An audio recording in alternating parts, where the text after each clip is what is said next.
गणेश भगवान की पूजा के दौरान भूल से भी उन पर तुलसी दल अर्पित ना करें और उन्हें तुलसी की माला ना चढ़ाएं।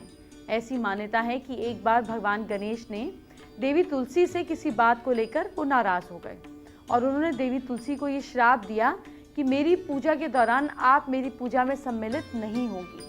तभी से भगवान गणेश की पूजा में तुलसी का प्रयोग नहीं किया जाता है।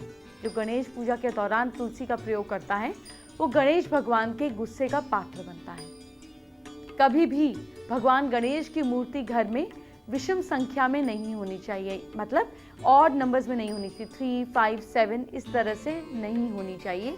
भगवान गणेश की मूर्ति ना हो तो अच्छा है। घर में ऑड नंबर की मूर्ति स्थापित हो तो वो अशुभ माना जाता है।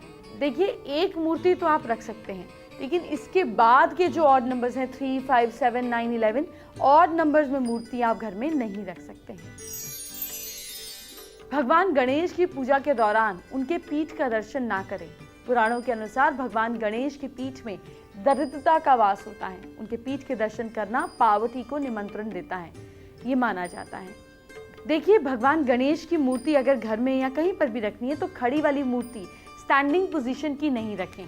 भगवान गणेश की मूर्ति घर के जिस भी एरिया पे होगी आप उसको पहले स्थापित करें। पहले आसन जरूर लगाएं। बिना आसन भगवान गणेश की मूर्ति स्थापित करना घर में घोर संकट ला सकता है।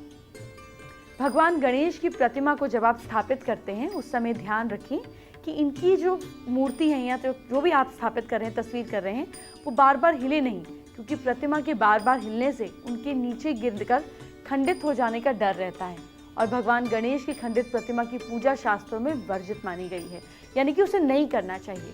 ऐसा करने से घर में कलेश और आर्थिक स्थिति की पोजीशन, मतलब फाइनेंशियल पोजीशन गिर सकती है। एक और ज़रूरी बात, भगवान गणेश की जिस जगह पर आपने प्रतिमा यानी कि उनकी मूर्ति स्थापित करी है वो वहाँ पे पितरों की फोटो ना रखें।